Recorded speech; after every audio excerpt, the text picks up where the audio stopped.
Pactos religiosos. Vocês querem ver um pacto religioso? Deixa eu ver se eu consigo mudar aqui a imagem. Eu venho aqui para o meio porque não pega direito. Aí. Essa imagem aqui é uma imagem de Diana.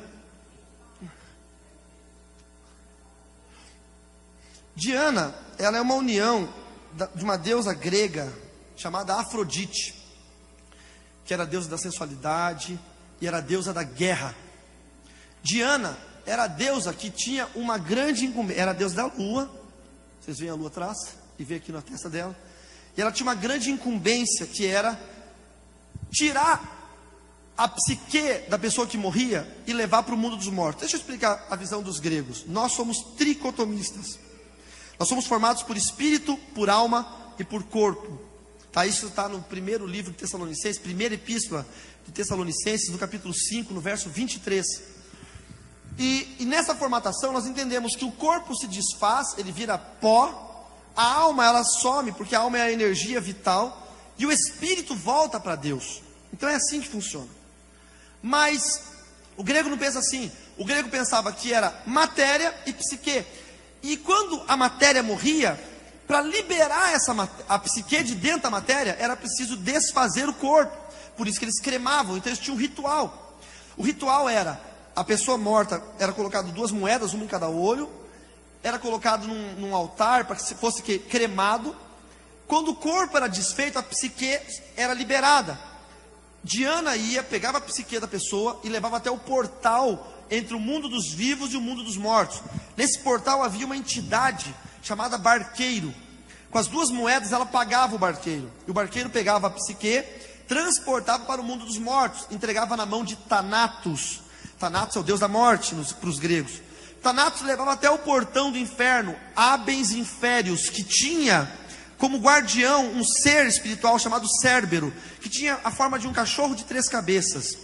Cérbero permitia que ele entrasse, porque era Thanatos quem levava. E essa psique era colocada lá num lugar chamado Sheol, ou Mansão dos Mortos, sob a guarda de um dos deuses do Olimpo, que tinha por nome Hades. Hades era o irmão de Zeus, que por ser muito maldoso, foi expulso do Olimpo e enviado para um lugar de tormento. Nós sabemos, por cultura religiosa, que Hades, Sheol é inferno, que Hades é demônio, que o barqueiro é um demônio, que o cachorro com 3 cabeças é o quê, irmãos? É um demônio. Que Diana é uma entidade demoníaca. Todo deus pagão são demônios que eram adorados no politeísmo. Nós somos monoteístas, nós adoramos um único Deus, triuno. Mas as culturas pagãs são politeístas, acreditam em Deus da lua, Deus do sol, Deus do trovão, Deus da árvore. Os indígenas brasileiros são politeístas, os que não são evangelizados. E essa cultura pagã era um ritual aceptivo, ou seja, a pessoa tinha que aceitar essa conduta ritualística para que a sua psique, o seu espírito, fosse levado até o inferno depois da sua morte. E como que isso era gerado? No dia do nascimento, chamado de ritual natalício, as pessoas precisavam fazer um bolo ou um pão em forma de lua, redondo e branco, e colocavam em cima desse bolo velas. Mas não era assim como os dias de hoje, que tem o número de idade, né? Tipo assim, sei lá, 8 anos, 8 velas. Não, eram completamente cobertos de velas. Ontem eu falei que as velas não foram criadas para iluminação. Por essa razão, os objetos de iluminação eram castiçais, que eram alimentados com azeite, como a menorá do templo.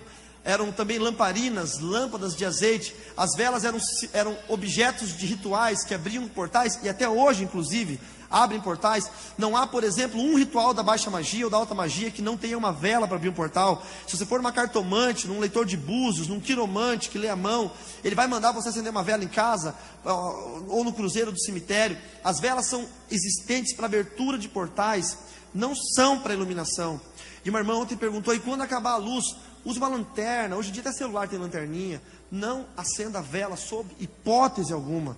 Mas eu vou falar um pouquinho de vela mais para frente. E nesse dia do nascimento, chamado de ritual natalício, a pessoa fazia o simbolismo da lua, que era o símbolo de Diana. E na oração, eles declaravam uma coisa interessante. Quando o homem foi feito, dentro do homem foi trazido a psique. A versão hebreia da psique é chamado de nefesh. É o que Deus soprou no nariz, nas narinas de Adão, no dia da criação de Adão. Deus fez o corpo físico, tornou ele uma alma vivente, e daí soprou o nefesh. O ato de soprar o nefesh se chama neshamar. Esse é o ato, tá? Já no grego, no livro de João, no capítulo 20, quando Jesus sopra sobre os discípulos e diz: recebei o Espírito Santo, aí já é chamado de ruach, que é em grego, mas em hebraico é o neshamar. E esse ato de soprar o Espírito Santo faz com que nós tenhamos uma parcela de Deus dentro de nós. O espírito humano é uma parte do Espírito de Deus. Então o ritual consistia em quê? E aí, já se inscreveu? Não? Então inscreva-se agora e continue assistindo. Em fazer o bolo, colocar as velas para abrir esse portal espiritual, e no determinado momento, soprar as velas. Não tinha o parabéns para você, nem nada disso. Soprar as velas, para que o nefesh, o neshamah, o ato do Espírito, fosse jogado sobre a chama, queimasse o Espírito, e apagasse as velas. E apagando as velas, declarava-se que no dia então que a minha chama da vida acabasse, a minha psique ia ser desfeita, ia ser liberada do corpo. Então Diana tinha autoridade para levar a minha psique para o mundo dos mortos. Traduzindo numa linguagem cristã, no dia em que eu morresse, eu estava dando autoridade ao demônio de levar o meu espírito para o inferno. Então é um ritual terrível, pagão e satânico. Só que eu vou fazer umas perguntas para os irmãos. Não precisa ser teólogo e não precisa ser muito estudioso da Bíblia, só precisa ser inteligente, né? E nem muito inteligente, pode só inteligente, normal. Quem tem uma explicação razoável para o fato de você soprar vela em bolo de aniversário?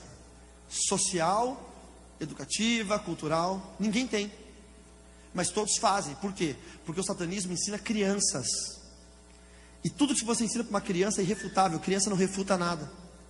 Criança não contesta o que você ensina. Agora pega um homem que estava lá na Neozelândia e com 30 anos de idade, nunca viu esse ritual, chega aqui no Brasil, você faz um bolo, bota um monte de vela, começa a cantar parabéns, manda ele soprar, ele vai perguntar: por quê? Não, porque tem que soprar. Não, tudo bem, tem que soprar, mas por quê? Qual é a justificativa disso? Ele vai pelo menos questionar.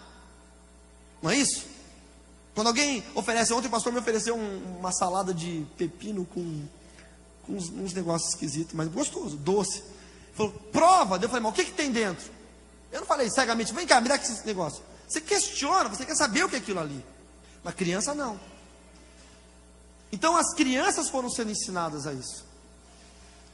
Agora deixa eu perguntar para vocês: quantos comem pastel? Quantos comem pastel? Pastel.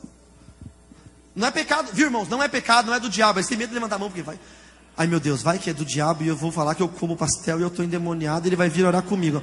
É melhor eu não levantar a mão. Comer pastel é de Deus, eu como pastel. Quantos comem pastel? Todo mundo agora, gente. Não, nesse seminário de batalha espiritual dá medo de responder tudo. Vai que esse louco vai falar que é do diabo. Não é não, irmãos. Aí quando você vai comer um pastel lá naquela chinesa, limpinha, aquele óleo limpinho, trocado de 40 e 40 anos, certo, assim. Com certeza, todo aniversário de 40 anos ela troca o óleo, né? Aquela massa limpinha, aquela coisa, o tempero, uma benção. Aí ela fritou aquele pastel, aí quando você morde o pastel, o que vem primeiro? O bafão, não é o bafão? Quente, chega até a queimar a boca. Aí você tem que esperar esfriar. Aí o que você faz? Você chega para... Eu tô falando de chinesa, irmãos, pelo amor de Deus, não estou sendo sexista. Não é? Pode ser qualquer um, qualquer raça, não importa. Aí a pasteleira, aí você fala assim: viu, por favor, tá muito quente, sopra para mim esse pastel. Você fala isso? Não, você fala, você tem que falar, pelo amor de Deus. Aí ela com os dentinhos tudo podrinhos, assim, ela fica assim, ó, no buraco que você mordeu do pastel.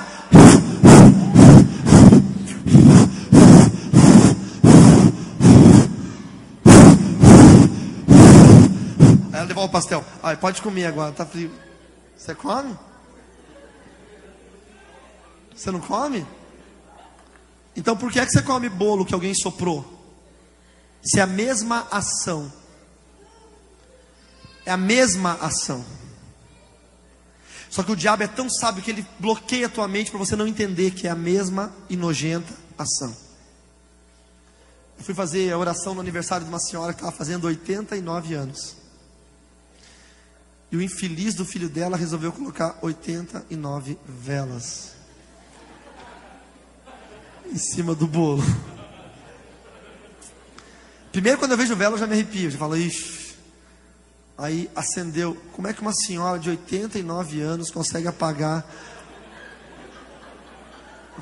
O cara odeia a mãe dele. Ele odeia a mãe dele. Aí cantaram, pega o extintor de incêndio, chama os bombeiros. Aí cantaram parabéns pra você e falaram pra ela assim, é italiana, né? Chamam de nona. Vai, nona, só para as velhinhas, nona, tem que apagar as velhinhas. Aí a velhinha assim, ó.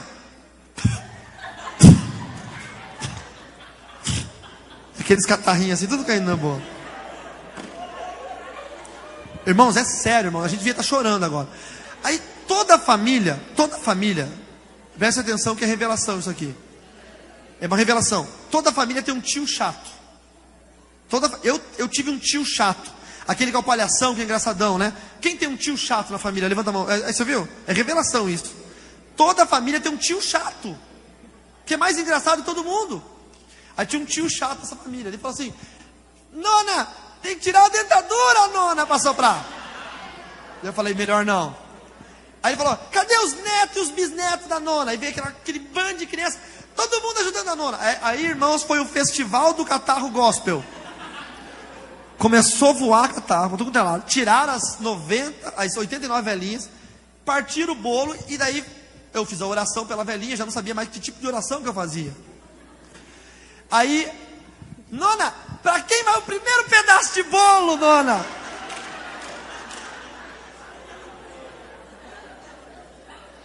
Aí eu comecei assim, em espírito, não orei em voz, orei em espírito. Senhor, afasta de mim este cálice. Eu fiz a oração que Jesus fez. Dela, o primeiro pedaço é do pastor. É do pastor. Eu nunca desejei na minha vida não ser pastor, mas naquele dia eu desejei. Eu falei, gente, pode me dar o bolo, eu vou agradecer de coração, obrigado, vou até dar um beijo nela, mas eu não como mais doce. Eu estou num regime, inclusive eu cortei gordura, refrigerante, eu estou barrigudinho, mas eu tinha barriga assim, ó, irmão, você não tem ideia do tamanho que era. E aquele dia foi um dia fatídico para mim, eu não comi aquele bolo, não como, é muito nojento. Tem vários problemas envolvidos, mas a gente não percebe isso, sabe por quê? Porque tem um bloqueio espiritual, como se fossem escamas nos nossos olhos. A gente não percebe. E aí você deve estar perguntando, mas pastor, eu que soprei velhinha a minha vida inteira, eu vou para o inferno? Claro que não, irmão. Deus perdoa o período da ignorância. Não vai sobre você nenhuma maldição. Só vigie. Aí teve uma irmã que perguntou no seminário, mas como que eu faço para explicar isso para as minhas crianças? Gente, tem duas máximas da pedagogia. Minha esposa é pedagoga, mas eu aprendo muito com ela. Duas máximas da pedagogia. Primeira, mente superior domina a mente inferior. Você ensina as crianças. Não são as crianças que fazem o que você quer. No meu tempo era assim. A mãe botava a comida no prato, e o pai falava, senta nessa cadeira, junta a cadeira perto da mesa, coma tudo que está no prato. Era assim. Hoje em dia, o pai fala assim, você quer sentar onde? Aonde você quer sentar? Aí a criança fala, quero sentar de ponta cabeça em cima da mesa, que bonito. O que você quer comer? Ele fala assim, fritura, dá fritura para ele. Coca-Cola, dá essa porcaria para ele. Doce, dá esse doce para ele. É desse jeito. Não é? Aí o que acontece? Claro que uma mãe dessa não vai saber falar para o filho que não vai mais ter vela no bolo, porque ela também não sabe fazer o filho comer alface. Ela não sabe fazer o filho respeitar o professor, ela não sabe fazer o filho escovar os dentes. Como é que ela vai fazer o filho não ter vela no bolo? Não é culpa da criança, é a mãe que é uma molenga, o pai que é um molenga, que deixa a criança mandar neles. O problema não é da criança.